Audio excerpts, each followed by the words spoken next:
Hello दोस्तों, शक्ति pharma YouTube channel पर आपका स्वागत है।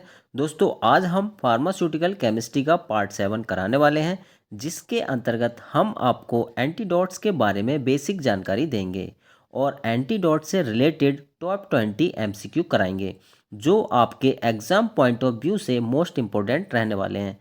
तो चलिए दोस्तों, अब शुरू करते हैं आज की क्लास। तो दोस्तों, फार्मास्यूटिकल केमिस्ट्री के एंटीडोट्स को हम आसान सी भाषा में समझते हैं। ठीक है, तो एंटीडोट्स क्या होते हैं ये हम बहुत ही आसान लैंग्वेज में आपको समझाने वाले हैं। ठीक है, according to D pharma syllabus. तो दोस्तों, एंटीडोट्स जो होते हैं वे पदार्थ होते हैं जो पॉइजन के प्रभाव को कम करते हैं या फिर समाप्त करते हैं। इन्हें पॉइजनिंग की स्थिति में दिया जाता है ताकि टॉक्सिक इफेक्ट न्यूट्रलाइज या रिवर्स हो सके। चलिए अब हम नेक्स्ट देखते हैं। एक बार डेफिनेशन देख लेते हैं दोस्तों इसकी एंटीडोट की। ठीक है, एंटीडोट की डेफिनेशन क्या है? A substance that counteracts the effect of a poison by chemical reaction, physiological action और मैकेनिकल एक्शन। ठीक है, तो दोस्तों आप समझ गए होंगे, जो एंटीडोट है ऐसे सब्सटेंस होते हैं जो कि पॉइजन के इफेक्ट पे काउंटर एक्ट्स करते हैं। ठीक है, किसके द्वारा? केमिकल रिएक्शन के द्वारा, फिजियोलॉजिकल एक्शन के द्वारा और मैकेनिकल एक्शन के द्वारा। ठीक है, चलिए नेक्स्ट देखते हैं। अब हम दोस्तों क्लासिफिकेशन देख लेते हैं। ठीक है, क्लासिफिकेशन ऑफ एंटीडोट्स। तो एंटीडोट्स की क्लासिफिकेशन के अकॉर्डिंग जो है एंटीडोट्स को तीन टाइप में डिवाइड किया गया है। फर्स्ट है आपका मैकेनिकल एंटीडोट्स, सेकंड है आपका केमिकल एंटीडोट्स एंड थर्ड है आपका फिजियोलॉजिकल या फिर फार्मालॉजिकल एंटीडोट्स। तो चलिए अब हम तीनों को बारी बारी से समझते हैं। ठीक है, तो फर्स्ट हो गया आपका मैकेनिकल एंटीडोट्स। तो मैकेनिकल एंटीडोट्स क्या होते हैं? ये पॉइजन को एब्जॉर्ब या डाइल्यूट करके शरीर में उसके एब्जॉर्प्शन को कम करते हैं। ठीक है, ये क्या करते हैं जो मैकेनिकल एंटीडोट होते हैं, ये पॉइजन को एब्जॉर्ब कर लेंगे या फिर उसको डाइल्यूट कर देंगे। ठीक है, डाइल्यूट कर देंगे और शरीर में उसके जो एब्जॉर्प्शन को कम कर देंगे, यानी उसका प्रभाव कम कर देंगे। इसका एग्जाम्पल क्या है? ठीक है, जो मैकेनिकल एंटीडोट्स हैं उसके एग्जाम्पल है, फर्स्ट है आपका एक्टिवेटेड चारकोल। फर्स्ट है आपका एक्टिवेटेड चारकोल। एक्टिवेटेड चारकोल क्या करता है? पॉइजन को एब्जॉर्ब कर लेता है ये। ठीक है, सेकंड है आपका मिल्क। मिल्क क्या करता है? इरिटेंट पॉइजन को डाइल्यूट कर देता है ये। ठीक है, थर्ड है एग एल्बुमिन। ठीक है, एग की जो एल्बुमिन प्रोटीन होती है ये क्या मेटल्स को बाइंड कर लेती है। ठीक है, और उसके प्रभाव को कम कर देती है। चलिए अब नेक्स्ट देखते हैं। नेक्स्ट है आपका केमिकल एंटीडोट्स। केमिकल एंटीडोट्स क्या करते हैं? ये पॉइजन के साथ केमिकल रिएक्शन करके हार्मलेस कंपाउंड बनाते हैं। ठीक है दोस्तों, क्या करते हैं ये क्या करेंगे? पॉइजन के साथ केमिकल रिएक्शन करेंगे और हार्मफुल कंपाउंड, तो ऐसा कंपाउंड बनाएंगे जो कि हमारी बॉडी को नुकसान ना पहुंचाए। ठीक है, इसका एग्जाम्पल आपका हो गया, एक तो हो गया पोटेशियम परमैंगनेट। ठीक है, जिसका केमिकल नेम है KMnO4। ठीक है, याद रखिएगा। नेक्स्ट है सोडियम थायोसल्फेट। ठीक है, ये क्या करता है? सोडियम थायोसल्फेट का काम क्या होता है? ये साइनाइड पॉइजनिंग में यूज किया जाता है एज ए एंटीडोट। ठीक है, तो इसको रट लीजिए, कई बार पूछा जाता है ये गवर्नमेंट एग्जाम में कि साइनाइड पॉइजनिंग में किसका यूज करते हैं, तो करते हैं सोडियम थायोसल्फेट का। ठीक है, और हैवी मेटल पॉइजनिंग में किसका यूज़ किया जाता है? तो जब हैवी मेटल पॉइजनिंग हो जाती है हमारी, तो उसमें हम यूज़ करते हैं chelating agent. Chelating agent EDTA को। ठीक है, चलिए अब नेक्स्ट देखते हैं। नेक्स्ट है आपका फिजियोलॉजिकल या फिर फार्मालॉजिकल एंटीडोट्स। ठीक है, ये पॉइजन के अपोजिट फिजियोलॉजिकल इफेक्ट पैदा करते हैं। ये क्या काम करते हैं? पॉइजन के अपोजिट फिजियोलॉजिकल इफेक्ट पैदा करेंगे। ठीक है, इसके एग्जांपल्स क्या हैं? इसके एग्जांपल्स भी देख लेते हैं। इसके एग्जांपल्स ये हैं, जैसे कि दोस्तों मॉर्फिन है आपका। ठीक है, मॉर्फिन। मॉर्फिन का एंटीडोट क्या होता है? मॉर्फिन का होता है नैलेक्सोन। ठीक है, याद रखिए, मॉर्फिन का जो होता है वो नैलेक्सोन होता है। या फिर हम मॉर्फिन यानी ये क्या है? मॉर्फिन जो है हमारा ओपियोइड्स है। ठीक है, तो कई बार ये भी पूछ लेता है कि ओपियोइड्स का जो है वो एंटीडोट्स क्या है, तो ओपियोइड्स का एंटीडोट्स भी नैलेक्सोन होता है। ठीक है, ऑर्गेनो फॉस्फोरस कंपाउंड का इसका एंटीडोट क्या है? तो ऑर्गेनो फॉस्फोरस कंपाउंड का एंटीडोट होता है हमारा एट्रोपिन। ठीक है, याद रखिएगा, मोस्ट इंपॉर्टेंट है ये। ठीक, नेक्स्ट और देख लेते हैं। ये इंपॉर्टेंट हैं जो आपको बता रहे हैं हम। मैथानॉल, मैथानॉल का एंटीडोट होता है हमारा इथानॉल, ठीक है, मैथानॉल का होता है इथानॉल। ओके। हेपारिन, हेपारिन का होता है दोस्तों प्रोटामाइन सल्फेट। तो ये कुछ इंपॉर्टेंट थे जो हमने आपको बता दिए, ठीक है। ये कुछ इंपॉर्टेंट एंटीडोट्स हैं जो कि गवर्नमेंट फार्मासिस्ट एग्जाम में बार बार रिपीट हुए हैं, तो दोस्तों इनको आप नोट कर लीजिएगा, ठीक है, क्योंकि ये ज़रूर पूछे जाते हैं, ठीक है। तो ये आप रट लीजिए, ठीक है, रटना है आपको। ये रटने कैसे हैं, जैसे कि आर्सेनिक, आर्सेनिक की पॉइजनिंग में हम कौन सा एंटीडोट यूज़ करते हैं, तो आर्सेनिक में हम यूज़ करते हैं डाइमर कैप्रोल। तो ये आप नोट कर लीजिएगा, ठीक है। आर्सेनिक पॉइजनिंग में डाइमर कैप्रोल का यूज़ किया जाता है, ठीक। और साइनाइड पॉइजनिंग में दोस्तों, साइनाइड का तो कई बार पूछा जाता है, साइनाइड पॉइजनिंग में sodium nitride plus sodium thiosulphate ये यूज होते हैं, ठीक है। तो ये आप नोट कर लीजिएगा। और दोस्तों आयरन पॉइजनिंग में, आयरन पॉइजनिंग में दोस्तों हम यूज़ करते हैं एज ए एंटीडोट डी फेरोक्सामाइन। तो दोस्तों इसको याद करने के लिए एक ट्रिक है, आयरन, आयरन का दोस्तों जो केमिकल फार्मूला होता है वो क्या होता है, तो आयरन को दोस्तों हम जानते हैं, केमिकल फार्मूला आपको पता ही है आयरन का क्या है, आयरन का केमिकल फार्मूला होता है Fe, ठीक। तो इसको Fe, आयरन का केमिकल नेम Fe होता है, तो आप Fe याद रखिए। तो आयरन का नाम हो गया हमारा Fe, ओके, Fe। और इसमें डी फेरोक्सामाइन में Fe आपका ये आ रहा है, ठीक है।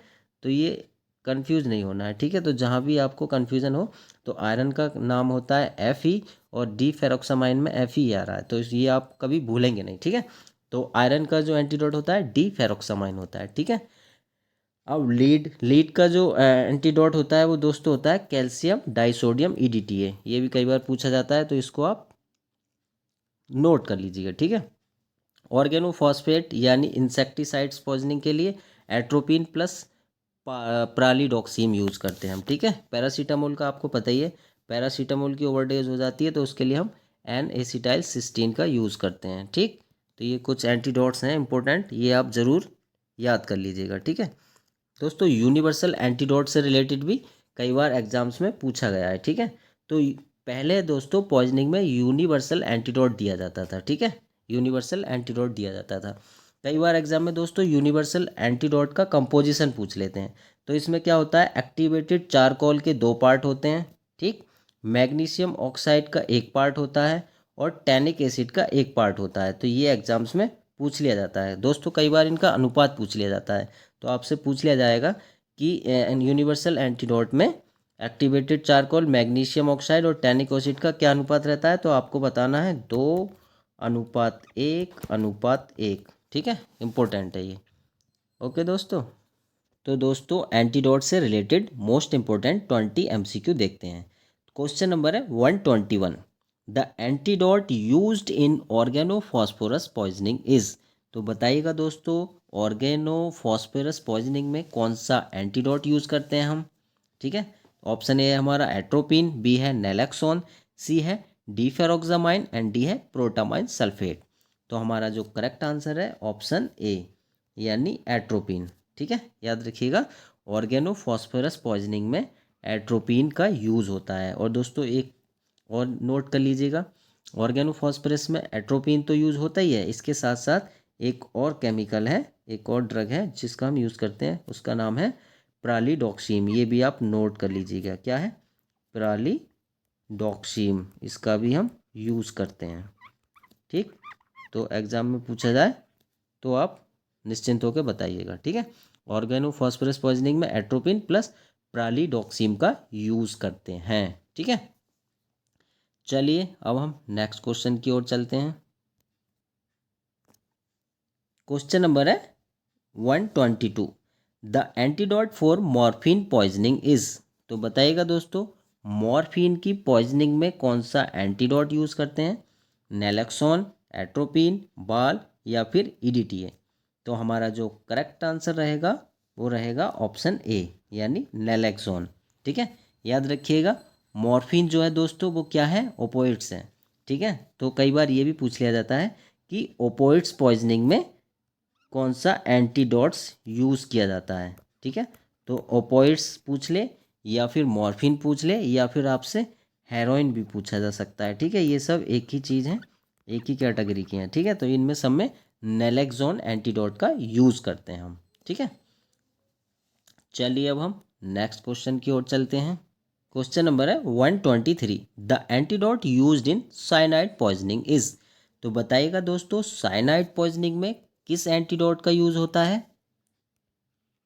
ऑप्शन ए है सोडियम थायोसल्फेट, बी है सोडियम क्लोराइड, सी है पोटेशियम आयोडाइड एंड डी है सोडियम बाइकार्बोनेट। तो हमारा जो करेक्ट आंसर रहेगा ऑप्शन ए, सोडियम थायोसल्फेट, ठीक है। Sodium thiosulphate. तो याद रखिएगा साइनाइड पॉइजनिंग में sodium thiosulphate plus hydroxo cobalamin भी यूज़ होता है, ठीक है। तो ये भी आप नोट कर लीजिएगा इसके साथ साथ, हाइड्रोक्सो कोबालामाइन, ठीक।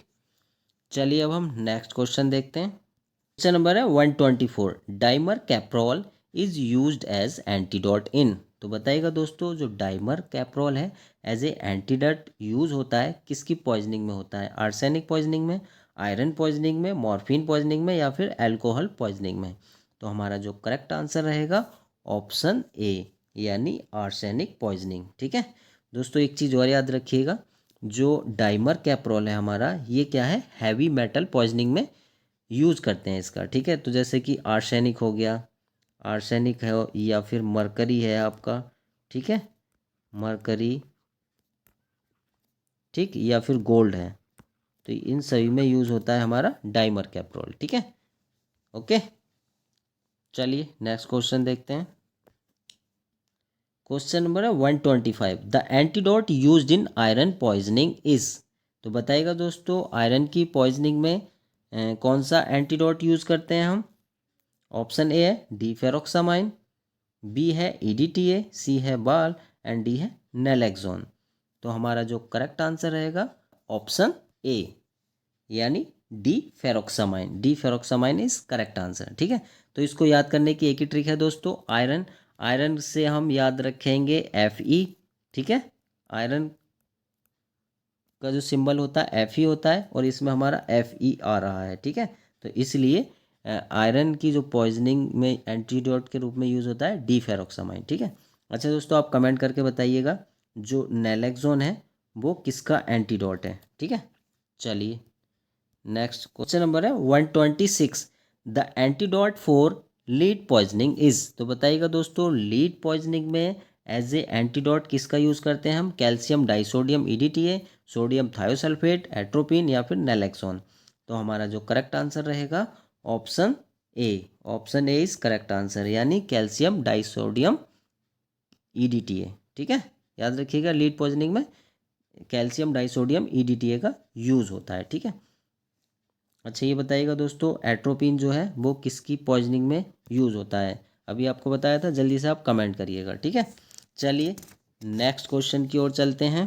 क्वेश्चन नंबर है 127, the antidote used in heparin overdose is. तो दोस्तों बताइएगा, हेपारिन की ओवरडोज में किस एंटीडोट का हम यूज़ करते हैं। प्रोटामाइन सल्फेट, एट्रोपिन, बाल या फिर ईडीटीए। तो हमारा जो करेक्ट आंसर रहेगा दोस्तों ऑप्शन ए, यानी प्रोटामाइन सल्फेट, ठीक है। Protamine sulphate is correct answer. तो दोस्तों इसको याद करने की ट्रिक है, जैसे हेपारिन है तो दोस्तों HEP आ रहा है ना इसमें, तो P4 प्रोटामाइन याद रखिएगा, P4 प्रोटामाइन सल्फेट, ठीक है। तो इसको आप भूलोगे नहीं, ठीक है। अच्छा दोस्तों आप ये बताइएगा, EDTA की फुल फॉर्म क्या होती है, जल्दी से आप हमें कमेंट करके बताइएगा, ठीक है। अगर आपको नहीं पता है तो गूगल से सर्च करके बताइए, लेकिन कमेंट जरूर कीजिएगा, ठीक है। चलिए नेक्स्ट क्वेश्चन की ओर चलते हैं। क्वेश्चन नंबर है 128 दोस्तों, बहुत ही मोस्ट इंपॉर्टेंट है ये, कई बार एग्जाम्स में पूछा गया है, ठीक है। Activated charcoal act as a. तो जो एक्टिवेटेड चारकोल है वो कैसे एक्ट करता है, as a mechanical antidote, chemical antidote, physiological antidote या फिर नन। तो हमारा जो करेक्ट आंसर रहेगा ऑप्शन ए, यानी मैकेनिकल एंटीडोट। तो एक्टिवेटेड चारकोल जो है एक मैकेनिकल एंटीडोट है, और दोस्तों हम इसको यूनिवर्सल एंटीडोट के नाम से भी जानते हैं, ठीक है। कई बार एग्जाम में पूछ लिया जाता है कि यूनिवर्सल एंटीडोट कौन सा है, ठीक है। तो याद रखना यूनिवर्सल एंटीडोट कौन सा है हमारा, एक्टिवेटेड चारकोल। चलिए अब हम नेक्स्ट क्वेश्चन की ओर चलते हैं। नंबर है 129, potassium permanganate act as a. तो बताइएगा जो पोटेशियम परमैंगनेट है वो कैसे एक्ट करता है, एज ए ऑक्सीडाइजिंग एजेंट या फिर रिड्यूसिंग एजेंट, चिलेटिंग एजेंट या फिर एड्जॉर्बेंट। तो हमारा जो करेक्ट आंसर होगा ऑप्शन ए यानी ऑक्सीडाइजिंग एजेंट। तो जो पोटेशियम परमैंगनेट है आपका ये ऑक्सीडाइजिंग एजेंट के रूप में काम करता है, पोटेशियम परमैंगनेट। ठीक है, इसका केमिकल फॉर्मूला क्या होता है जल्दी से आप हमें कमेंट करें। ठीक, चलिए अब नेक्स्ट क्वेश्चन नंबर है 130। EDTA is mainly used in poisoning of. तो बताइएगा जो ईडीटी है वो किसकी पॉइजनिंग में यूज होता है। Option A heavy metals, B alcohol, C morphine and D cyanide. तो हमारा जो करेक्ट आंसर रहेगा ऑप्शन ए यानी हैवी मेटल्स। तो हैवी मेटल्स पॉइजनिंग में यूज होता है ईडीटीए का। ठीक है, कई बार लीड पॉइजनिंग में पूछ लेता है। ठीक है, तो एक ही बात है, लीड पॉइजनिंग या फिर हैवी मेटल्स पॉइजनिंग में ईडीटीए का यूज़ करते हैं हम। ठीक है, चलिए अब हम नेक्स्ट क्वेश्चन की ओर चलते हैं। क्वेश्चन नंबर है 131। The antidote used for methanol poisoning is. तो बताइएगा दोस्तों मेथनॉल पॉइजनिंग में कौन सा एंटीडोट यूज़ करते हैं। तो दोस्तों बहुत ही सिंपल है, मेथनॉल पॉइजनिंग में जो यूज़ करते हैं हम वो करते हैं इथानॉल। ठीक है, तो इथानॉल इसका करेक्ट आंसर हो जाएगा। ठीक है, तो दोस्तों आपसे रिक्वेस्ट है प्लीज़ वीडियो को लाइक ज़रूर कर दीजिएगा। ठीक है दोस्तों, लाइक कर दीजिएगा और चैनल को सब्सक्राइब भी कर दीजिएगा। ठीक, चलिए नेक्स्ट क्वेश्चन देखते हैं। अब क्वेश्चन नंबर है 132। Universal antidote contains. तो बताइएगा दोस्तों जो यूनिवर्सल एंटीडोट्स होता है उसमें क्या कंटेंस रहता है। एक्टिवेटेड चारकोल रहता है, मैग्नीशियम ऑक्साइड रहता है, टैनिक एसिड रहता है या फिर डी ऑल ऑफ दीज। तो इसका जो करेक्ट आंसर रहेगा हमारा ऑप्शन डी यानी ऑल ऑफ दीज। ठीक है, तो दोस्तों याद रखिएगा जो यूनिवर्सल एंटीडोट होता है, ठीक है, चारकोल, उसमें क्या रहता है, एक्टिवेटेड चारकोल के जो है हमारे 2 पार्ट्स रहते हैं। ठीक, और मैग्नीशियम ऑक्साइड का एक पार्ट रहता है और टैनिक एसिड का भी एक पार्ट रहता है। तो कई बार एग्जाम में ये भी पूछ लिया जाता है, तो इसको दोस्तों नोट कर लीजिएगा। ठीक है, activated charcoal 2 part, magnesium oxide एक पार्ट और टैनिक एसिड एक पार्ट। चलिए अब हम नेक्स्ट क्वेश्चन देखते हैं। क्वेश्चन नंबर है 133। The ratio of component in universal antidote. तो बताइएगा दोस्तों जो यूनिवर्सल एंटीडोट है उसका रेशियो क्या होता है। तो 2-1-1 या फिर 1-1-1 या फिर 3-1-1 या फिर 2-2-1। तो दोस्तों अभी आपको बताया था इसका जो रेशियो होता है वो होता है 2:1:1। ठीक है, याद रखिएगा। तो अभी जैसा कि आपको बताया था एक्टिवेटेड चारकोल के 2 पार्ट होते हैं। ठीक है, एक पार्ट आपका मैग्नीशियम का होता है, मैग्नीशियम ऑक्साइड का। ठीक है, और एक पार्ट होता है आपका टैनिक एसिड का। ठीक है, तो ये आप याद रखिएगा। ठीक, नेक्स्ट क्वेश्चन देखते हैं आप। क्वेश्चन नंबर है 134। The main component of universal antidote is. तो बताइएगा दोस्तों जो मेन कंपोनेंट है यूनिवर्सल एंटीडोट का वो क्या है। एक्टिवेटेड चारकोल है, मैग्नीशियम ऑक्साइड है, टैनिक एसिड है या फिर सोडियम बाइकार्बोनेट। तो हमारा जो करेक्ट आंसर हो जाएगा ऑप्शन ए यानी एक्टिवेटेड चारकोल। एक्टिवेटेड चारकोल जो है इसका मेन कंपोनेंट होता है। ठीक है दोस्तों, क्योंकि इसके 2 पार्ट होते हैं। ठीक है, और मैग्नीशियम ऑक्साइड का एक पार्ट होता है और टैनिक एसिड का भी एक पार्ट होता है, तो इसलिए ये एक्टिवेटेड चारकोल मेन पार्ट हुआ इसका। ठीक है, चलिए नेक्स्ट क्वेश्चन देखते हैं अब हम। क्वेश्चन नंबर है 135। Antidote that neutralize poison by chemical reaction are called. तो बताइएगा दोस्तों जो एंटीडोट पॉइजन को न्यूट्रलाइज कर देता है केमिकल रिएक्शन के द्वारा उसको हम क्या कहते हैं। केमिकल एंटीडोट कहते हैं, मैकेनिकल एंटीडोट कहते हैं या फिजियोलॉजिकल एंटीडोट कहते हैं या फिर बायोलॉजिकल एंटीडोट कहते हैं। तो हमारा जो करेक्ट आंसर रहेगा ऑप्शन ए यानी केमिकल एंटीडोट्स। क्वेश्चन नंबर है 136। Antidotes that produce opposite pharmacological effect are called. तो बताइएगा दोस्तों ऐसे एंटीडोट जो कि अपोजिट फार्माकोलॉजिकल इफेक्ट करते हैं। ठीक है, अपोजिट फार्माकोलॉजिकल इफेक्ट प्रोड्यूस करते हैं तो उसको हम क्या कहेंगे। फिजियोलॉजिकल एंटीडोट कहेंगे, मैकेनिकल एंटीडोट कहेंगे, केमिकल एंटीडोट कहेंगे या फिर फिजिकल एंटीडोट कहेंगे। तो हमारा जो करेक्ट आंसर हो जाएगा ऑप्शन ए फिजियोलॉजिकल एंटीडोट। ठीक है, तो फिजियोलॉजिकल एंटीडोट क्या करते हैं दोस्तों, ये जो है अपोजिट फार्माकोलॉजिकल इफेक्ट करते हैं। ठीक है, चलिए अब हम नेक्स्ट क्वेश्चन देखते हैं। क्वेश्चन नंबर है 137, मिल्क एक्ट एज। तो बताइएगा दोस्तों, जो मिल्क है वो कैसे एक्ट करता है, as a mechanical antidote, as a chemical antidote, as a physiological antidote, या फिर एज ए चिलेटिंग एजेंट। तो इसका जो हमारा करेक्ट आंसर रहेगा ऑप्शन ए, यानी मैकेनिकल एंटीडोट। तो याद रखिएगा, जो मिल्क है हमारा एज ए मैकेनिकल, या फिर इसको हम फिजिकल एंटीडोट भी बोल देते हैं। ठीक है, एक ही बात है, मैकेनिकल या फिजिकल एंटीडोट एक ही बात है। ठीक है, चलिए अब हम नेक्स्ट क्वेश्चन देखते हैं। क्वेश्चन नंबर है 138, the antidote used in paracetamol overdose is. तो बताइएगा दोस्तों, पैरासीटामोल की ओवरडोज होने पर हम कौन सा एंटीडोट यूज़ करते हैं। ए है हमारा N-एसिटाइलसिस्टीन, बी है EDTA, सी है बाल, एंड डी है नेलेक्सोन। तो हमारा जो करेक्ट आंसर रहेगा ऑप्शन ए, यानी N-एसिटाइलसिस्टीन। ठीक है, और दोस्तों EDTA जो है वो किसकी पॉइजनिंग में यूज़ होता है, वो होता है लेड की पॉइजनिंग में। ठीक है, और नेलेक्सोन जो होता है वो होता है हमारा ओपोइड्स पॉइजनिंग में। ओपोइड्स कौन कौन से होते हैं, ओपोइड्स आपके अभी हम बताए थे हमने, मॉर्फिन, हेरोइन पॉइजनिंग में। ठीक है, चलिए नेक्स्ट देखते हैं। क्वेश्चन नंबर है 139, प्रालीडॉक्सीम यानी two PAM is used in poisoning of. तो बताइएगा दोस्तों, जो प्रालीडॉक्सीम है वो किसकी पॉइजनिंग में यूज़ होता है। Option A organophosphorus compound, B iron, C lead, and D cyanide. तो हमारा जो करेक्ट आंसर रहेगा ऑप्शन ए, यानी ऑर्गेनोफॉस्फोरस पॉइजनिंग। ठीक है, ऑर्गेनोफॉस्फोरस पॉइजनिंग में प्रालीडॉक्सीम यूज़ होता है और दोस्तों एट्रोपिन भी यूज़ होता है। ठीक है, लीड पॉइजनिंग में दोस्तों अभी आपको बताया था, लीड पॉइजनिंग में क्या यूज़ होता है, EDTA यूज़ करते हैं हम, EDTA यूज़ करते हैं। साइनाइड पॉइजनिंग में दोस्तों आप कमेंट करके बताइएगा कौन सा एंटीडोट यूज़ किया जाता है। ठीक है, चलिए नेक्स्ट देखते हैं। नेक्स्ट है दोस्तों 140, antidotes mainly use to remove heavy metals from the body are called. तो बताइएगा दोस्तों, कौन से एंटीडोट्स जो कि हैवी मेटल्स को रिमूव करते हैं, ठीक है, बॉडी से, वो क्या कहलाते हैं। Chelating agent, oxidizing agent, absorbents, या रिड्यूसिंग एजेंट्स। तो हमारा जो करेक्ट आंसर रहेगा ऑप्शन ए, यानी चिलेटिंग एजेंट। ठीक है, तो याद रखिए, जो चिलेटिंग एजेंट होते हैं उनका काम होता है दोस्तों बॉडी से हैवी मेटल्स को रिमूव करना। ठीक है, हैवी मेटल्स को।